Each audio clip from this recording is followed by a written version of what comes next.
di mana menurut Romlah tahun 2006 bahwa bimbingan itu proses pemberian bantuan kepada individu ataupun peserta didik secara berkelanjutan agar dapat memahami diri dan lingkungannya dan mengarahkan diri, menyesuaikan diri dengan lingkungan dan dapat mengembangkan diri secara optimal. Kemudian kesejahteraan diri dan kesejahteraan masyarakat. Kemudian konseling merupakan proses membantu individu dalam mengatasi hambatan perkembangan dirinya dan untuk mencapai perkembangan optimal kemampuan pribadi yang dimilikinya. Dari pengertian bimbingan dan konseling tersebut, maka tujuan bimbingan dan konseling pada pendidikan formal menurut Depdikmas tahun 2008. Yang pertama itu merencanakan kegiatan penyelesaian studi, perkembangan karir, serta kehidupannya di masa mendatang. Yang kedua, mengembangkan seluruh potensi dan kekuatan yang dimiliki seoptimal mungkin. Ketiga, menyesuaikan diri dengan lingkungan pendidikan, lingkungan masyarakat, serta lingkungan kerjanya. Yang keempat itu mengatasi hambatan dan kesulitan yang dihadapi dalam studi ataupun dalam penyesuaian diri dengan lingkungan.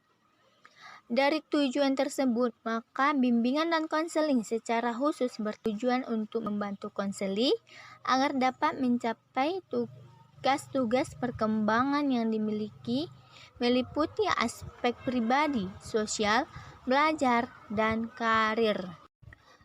Kemudian fungsi layanan bimbingan dan konseling pada jalur pendidikan formal. Yang pertama itu pemahaman, di mana pemahaman itu membantu konseli agar memiliki pemahaman yang lebih baik lagi terhadap diri dan lingkungan, baik pada aspek pendidikan, pekerjaan, bahkan budaya dan norma agama. Yang kedua itu fasilitas, yang mana memberikan kemudahan kepada konseli dalam mencapai pertumbuhan dan perkembangan yang optimal. Yang ketiga itu penyesuaian, yang mana penyesuaian membantu konseli agar dapat menyesuaikan diri dengan diri sendiri dan dengan lingkungannya. Yang keempat itu penyaluran, yang mana penyaluran yaitu membantu konseli merencanakan pendidikan, pekerjaan, karir, masa depan, termasuk juga memilih program peminatan yang sesuai dengan kemampuan, minat dan bakat, keahlian dan ciri-ciri kepribadiannya. Yang kelima itu adaptasi, yang mana adaptasi membantu para pelaksana pendidikan termasuk kepala satuan pendidikan, staf administrasi, dan guru mata pelajaran ataupun guru wali kelas. Yang keenam itu pencegahan, yaitu membantu peserta didik atau konseli dalam mengantisipasi berbagai kemungkinan timbulnya masalah dan berupaya untuk mencegahnya. Kemudian perbaikan dan penyembuhan, yaitu membantu peserta didik atau konseli yang bermasalah. Setelah itu pemeliharaan, yang mana pemeliharaan yaitu membantu peserta didik atau konseli supaya dapat menjaga kondisi pribadi yang sehat normal. Kemudian pengembangan, yang mana pengembangan yaitu menciptakan lingkungan belajar yang kondusif. Setelah itu advokasi. Advokasi yaitu membantu peserta didik atau konseli berupa pembelaan terhadap hak-hak konseli yang mengalami perlakuan diskriminatif. Setelah dari fungsi, maka kita akan ke komponen program bimbingan dan konseling pada satuan jalur pendidikan formal. Yang mana komponennya itu yang pertama layanan dasar. Layanan dasar merupakan proses pemberian bantuan kepada seluruh konseli melalui kegiatan penyiapan pengalaman terstruktur secara klasik atau kelompok. Kemudian layanan peminatan dan perencanaan individual.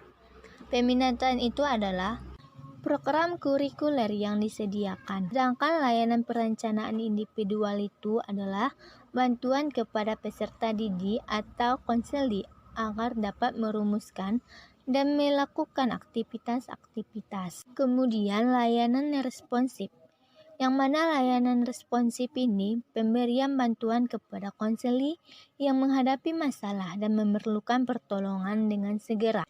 Setelah itu dukungan sistem. Dari ketiga komponen program atau layanan dasar, layanan peminatan, dan perencanaan individual dan responsif, sebagaimana telah disebutkan sebelumnya, merupakan pemberian layanan bimbingan dan konseling kepada peserta didik secara langsung. Sedangkan dukungan sistem ini merupakan komponen layanan dan kegiatan manajemen tata kerja. Jenis dan teknis layanan pada pelayanan dasar. 1. Bimbingan kelas atau bimbingan klasikal merupakan layanan bimbingan yang kita berikan dalam bentuk tatap muka dan terjadwal secara rutin setiap kelas dalam per minggunya. Kemudian layanan orientasi merupakan kegiatan membantu peserta didik agar memahami dan menyesuaikan diri dengan lingkungan barunya. Kemudian layanan informasi, yang mana layanan informasi merupakan pemberian informasi tentang berbagai hal yang terkait dengan bidang pribadi. Kemudian bimbingan kelompok, di mana bimbingan kelompok merupakan pelayanan bimbingan yang diberikan kepada konseli dikelola dalam kelompok-kelompok kecil.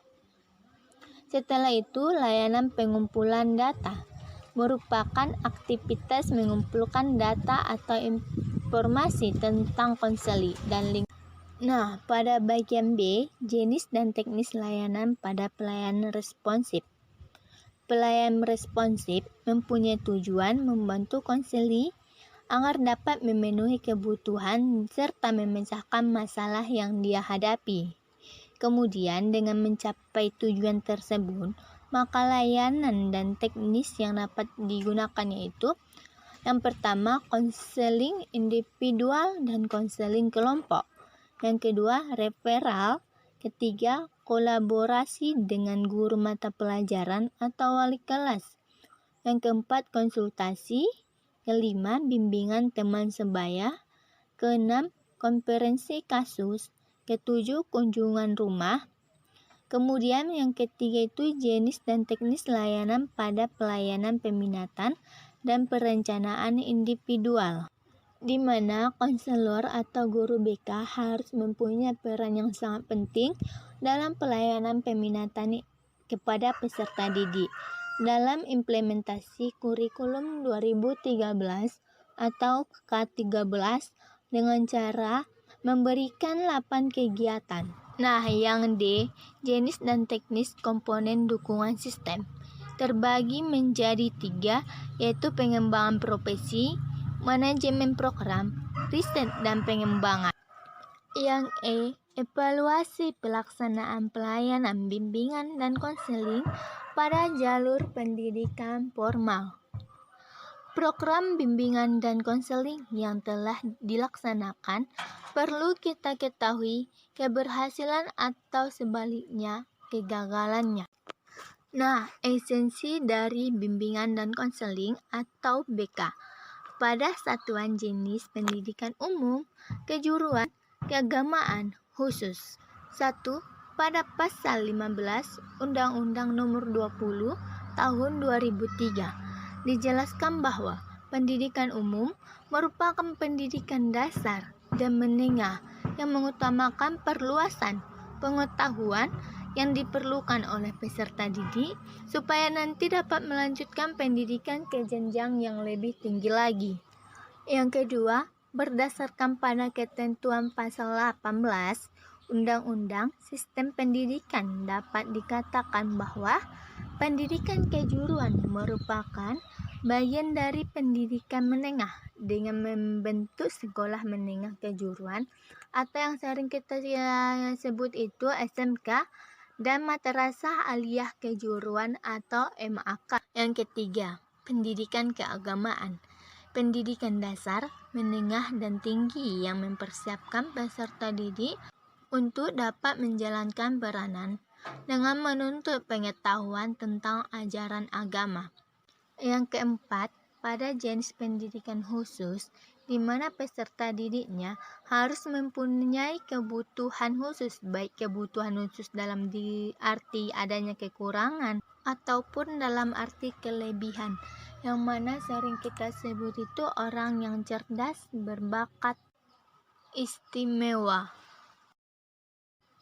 Setelah itu, tujuan bimbingan dan konseling atau BK pada satuan jenis pendidikan umum, kejuruan, keagamaan, dan khusus, yaitu membantu peserta didik atau konseli agar dapat mencapai kematangan dan kemandirian dalam kehidupannya serta menjalani tugas-tugas pengembangannya yang mencakup aspek pribadi, sosial, belajar, karir, serta optimal.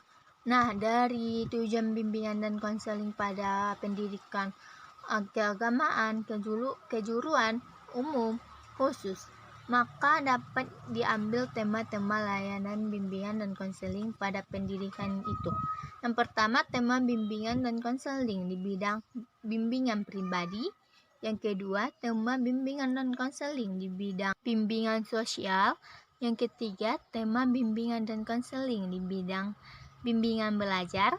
Yang keempat, tema bimbingan dan konseling di bidang bimbingan karir. Nah, ternyata bimbingan dan konseling itu tidak hanya ada di sekolah menengah saja, tapi bimbingan dan konseling itu ada di satuan pendidikan PAUD, bimbingan dan konseling di pendidikan dasar, di pendidikan menengah, bahkan jenjang perguruan tinggi, di mana bimbingan dan konseling pada PAUD itu merupakan proses memfasilitasi perkembangan peserta didik atau konseli pada jenjang PAUD, supaya nanti peserta didik dapat mencapai kemandirian dan berkembang secara optimal. Kemudian, bimbingan dan konseling pada jenjang pendidikan dasar, di mana mereka membutuhkan layanan bimbingan untuk mengembangkan potensi diri sehingga mencapai kemandirian. Nah, ini bimbingan dan konseling pada jenjang pendidikan menengah, di mana bimbingan dan konseling pada pendidikan menengah itu merupakan bagian dari bimbingan dan konseling di jalur pendidikan formal. Setelah itu, bimbingan dan konseling pada jenjang perguruan tinggi. Tujuannya itu membantu konseli agar dapat mengenal diri dan lingkungan, membuat pilihan serta keputusan dalam peranan karir maupun perencanaan kehidupan pribadi secara bijaksana, serta dapat memecahkan masalah sendiri yang dialami secara realistis.